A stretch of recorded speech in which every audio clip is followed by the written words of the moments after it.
ইদ্রিস আলাইহিসসালাম পবিত্র কালামুল্লাহ মাজিদে বর্ণিত ২৫ জন নবীর মধ্য থেকে ইদ্রিস আলাইহিসসালাম অন্যতম একজন নবী। পবিত্র কালামুল্লাহ মাজিদে খুব প্রেসাইজলি কেবলমাত্র ২টি সূরার ২টি আয়াতে আল্লাহ তাআলা ইদ্রিস আলাইহিসসালামের ব্যাপারে উল্লেখ করেছেন। যেমন সূরাত মারিয়ামে আল্লাহ তাআলা উল্লেখ করেছেন, ওয়াযকুর ফিল কিতাবি ইদ্রিসা ইন্নাহু কানা সিদ্দীকান নাবিয়্যা ওয়া রাফা'নাহু মাকানান আলিয়্যা। অর্থাৎ হে নবী, আপনি কালামুল্লাহ মাজিদে কোরআনের ভেতর ইদ্রিসের কথা উল্লেখ করুন। নিশ্চয়ই তিনি ছিলেন সত্যবাদী একজন নবী এবং আমি তার সম্মানকে, মর্যাদাকে অনেক বেশি সুউচ্চ করেছি, আমি তাকে উচ্চ মর্যাদা দান করেছি। মারিয়ামের এই আয়াতটি ছাড়া সূরাতুল আম্বিয়ার আরও একটি আয়াতে আল্লাহ তাআলা সাইয়েদনা ইদ্রিস আলাইহিস সালামের কথা উল্লেখ করেছেন। সে আয়াতে কেবলমাত্র ওনার নামটি উল্লেখ করেছেন। আল্লাহ বলছেন, অন্যান্য নবীদের সাথে মিলিয়ে তিনি ইরশাদ করছেন, ওয়া ইসমাঈলা ওয়া ইদ্রিস ওয়া দাল খিফল কুল্লুম মিনাস সাবিরিন ওয়া আদখালনাহুম ফি রাহমাতিনা ইন্নাহুম মিনাস সালিহিন। অর্থাৎ ইসমাঈল, ইদ্রিস এবং যুল কিফল তারা প্রত্যেকেই ছিলেন ধৈর্যশীলদের অন্তর্ভুক্ত। তাদের প্রত্যেককে আমি আমার বিশেষ রহমত দিয়ে বেষ্টন করেছি এবং তারা ছিলেন সৎকর্ম পরায়ণশীলদের অন্তর্ভুক্ত ব্যক্তি। কালামুল্লাহ মাজিদের সূরাত মারিয়াম এবং সূরাত আম্বিয়ার এ দুটি আয়াত ছাড়া আর কোথাও সাইয়েদনা ইদ্রিস আলাইহিস সালামের ব্যাপারে উল্লেখ করা হয়নি। সুনানে নাসাইতে একটি সহিহ হাদিসেও আমরা ইদ্রিস আলাইহিস সালামের ব্যাপারে উল্লেখ দেখতে পাই, যে ক্ষেত্রে উল্লেখ হয়েছে যে আল্লাহ রাসূল সাল্লাল্লাহু আলাইহি ওয়াসাল্লাম যখন মেরাজে গিয়েছিলেন, আমরা জানি মেরাজ রজনীতে 7টি আকাশে 7টি স্তরে তিনি 7 জন নবীর সাথে সাক্ষাৎ করেছিলেন। সেখানে তিনি চতুর্থ আসমানে সাইয়েদনা ইদ্রিস আলাইহিস সালামের সাথে সাক্ষাৎ করেছিলেন। হাদিসের ভাষ্যটি ছিল এমন, সুম্মা আতাইনা আস-সামা আর-রাবিআ, 1 2 3 করে আমি জিবরাইল আলাইহিস সালামের সাথে, আল্লাহ রাসূল সাল্লাল্লাহু আলাইহি ওয়াসাল্লাম বলছেন যে আমি চতুর্থ আসমানে এলাম। ফামিসলু যালিক, এর আগের আসমানগুলোতে যেভাবে জিজ্ঞেস করা হয়েছিল জিবরাইলকে, তুমি কে, তোমার সাথে কে, তোমাদেরকে কি আসার পারমিশন দেওয়া হয়েছে, এভাবে যত ফর্মালিটিজ আছে এগুলো সারা হয়েছে। তো আতাইতু আলা ইদ্রিস আলাইহিস সালাম, আল্লাহর হাবিব সাল্লাল্লাহু আলাইহি ওয়াসাল্লাম বললেন, তখন হঠাৎ করে আমি ইদ্রিস আলাইহিস সালামের কাছে আসলাম। ফাসাল্লামতু আলাইহি, ওনাকে দেখেই আমি ওনাকে সালাম দিলাম। ফাকালা মারহাবান বিকা মিন আখিন ওয়া নাবিক, আমাকে দেখে সাইয়েদনা ইদ্রিস আলাইহিস সালাম বললেন, স্বাগতম হে আমার ভাই, হে প্রিয় নবী। স্বাগতম হে ভাই এবং হে নবী বলে তিনি আমাকে ওয়েলকাম বা সুস্বাগতম জানিয়েছেন। তাহলে কোরআনের দুটি আয়াত এবং সুনানে নাসাইর এই সহি বর্ণনাটি ছাড়া বেসিকলি ইদ্রিস আলাইহিস সালামের ব্যাপারে সহি বর্ণনা তেমন একটা পাওয়া যায় না। বেশিরভাগ বর্ণনাগুলোই হচ্ছে দঈফ বা দুর্বল চেইনের কিংবা ইসরায়েলি বর্ণনা, যেটাকে আমরা জিউস বা খ্রিস্টান ট্রেডিশন বলে আখ্যায়িত করে থাকি।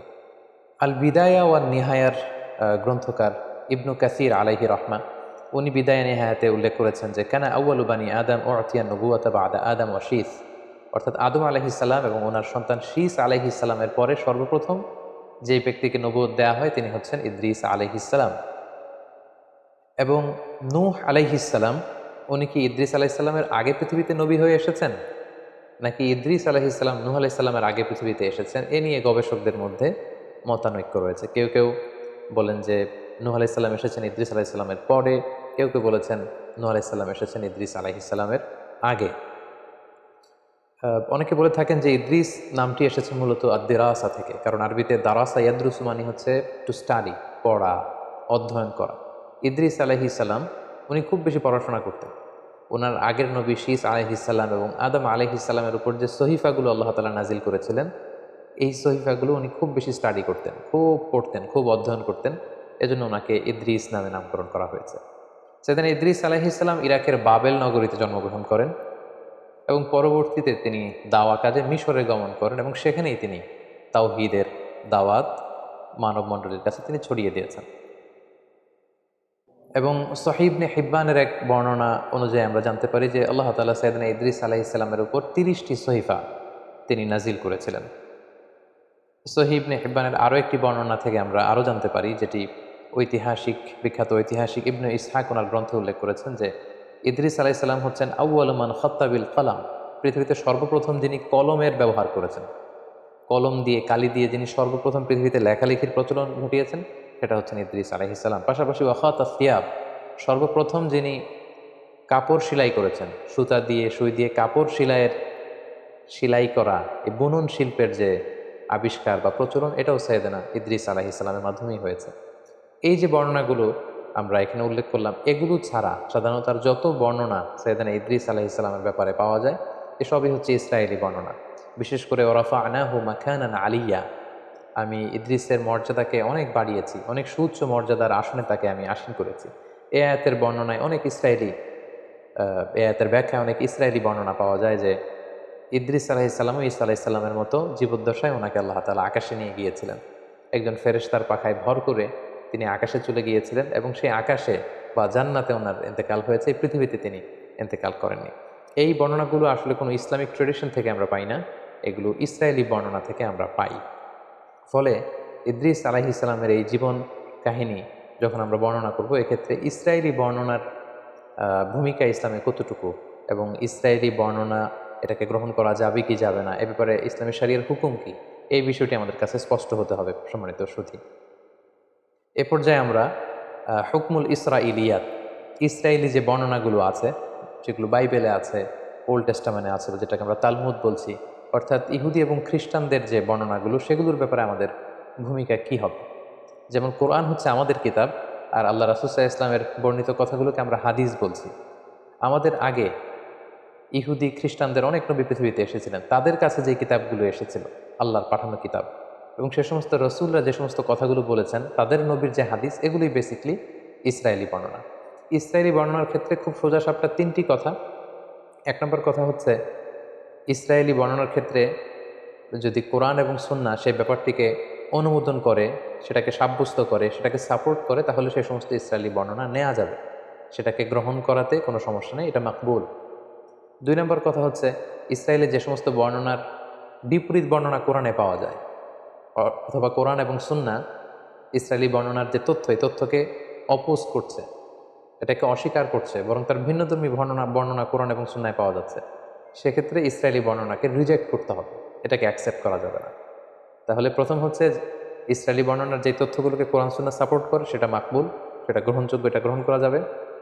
দ্বিতীয়ত, ইসরায়েলি বর্ণনার কোনো তথ্যের বিপরীত বর্ণনা যদি কোরআন সুন্নায় পাওয়া যায়, সেক্ষেত্রে কোরআন সুন্নাহকে গ্রহণ করতে হবে, ইসরায়েলি বর্ণনা সেটা হচ্ছে মারদুদ, প্রত্যাখ্যাত, রিজেক্টেড।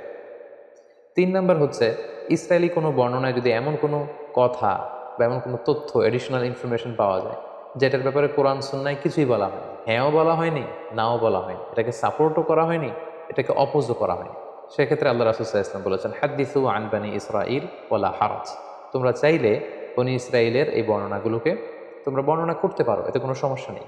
তো সেক্ষেত্রে আমরা তাসদীক এবং তাকযীব কোনোটাই করতে পারবো না।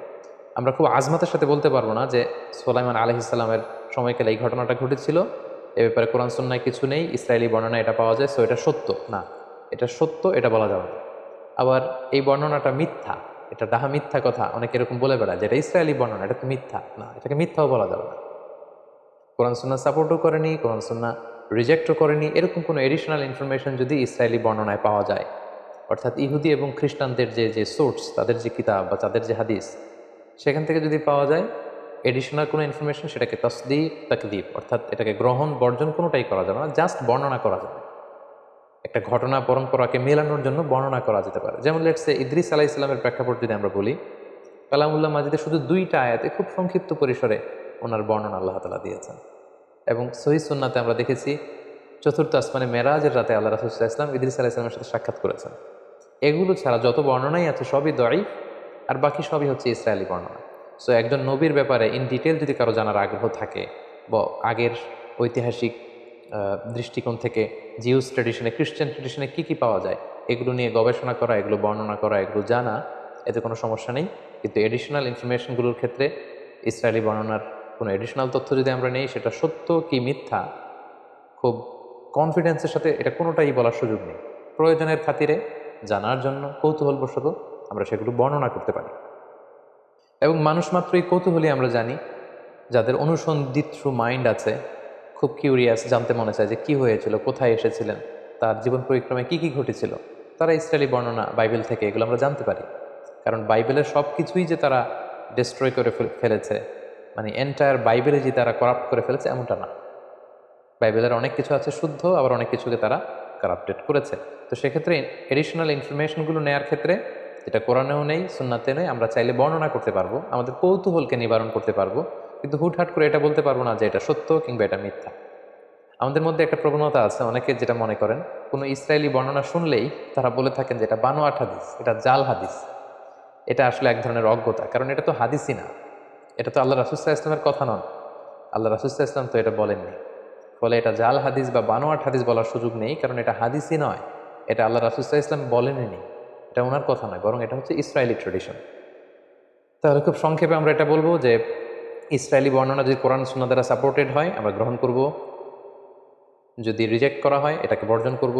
আর যে ব্যাপারে কোরআনে হাদিসে আমাদেরকে কিছুই বলা হয়নি, কিন্তু ইসরায়েলি বর্ণনায় আমরা বিভিন্ন নবীদের ব্যাপারে, বিভিন্ন ঘটনার ব্যাপারে এক্সট্রা এডিশনাল তথ্য পাই, সেটা আমরা বর্ণনা করতে পারবো। কারণ আল্লাহর হাবিব সাল্লাল্লাহু আলাইহি সাল্লাম বলেছেন যে লা তুসাদ্দিকু আহলাল কিতাবি ওয়া লা তুকাযযিবুহুম, এই জাতীয় বর্ণনার ক্ষেত্রে তাদেরকে সত্যবাদী মিথ্যাবাদী, এই বর্ণনাটা সত্য কিংবা মিথ্যা এটা কোনোটাই বলো না। ওয়াকুলু আমান্না বিল্লাহি ওয়া মা উনজিলা ইলাইনা ওয়া মা উনজিলা ইলাইকুম, বরং এটা বলো যে আমরা বিশ্বাস করি যেটা আমাদের উম্মতে মুহাম্মাদের উপর যেটা নাজিল হয়েছে এটাও আমরা বিশ্বাস করি কোরআন হিসেবে, এবং তোমাদের কাছে আল্লাহর পক্ষ থেকে যেটা সঠিকভাবে নাজিল হয়েছিল সেটার উপরে আমরা বিশ্বাস স্থাপন করি। আমরা রঈসুল মুফাসসিরিন আব্দুল্লাহ ইবনে আব্বাস রাদিয়াল্লাহু তাআলা আনহুর কথা জানি যে উনি সাহাবীদের মধ্যে খুবই কিউরিয়াস মাইন্ডেড ছিলেন, কিউরিয়াসিটি খুব বেশি ছিল, অনুসন্ধিৎসু মন ছিল ওনার, কৌতূহলী মন।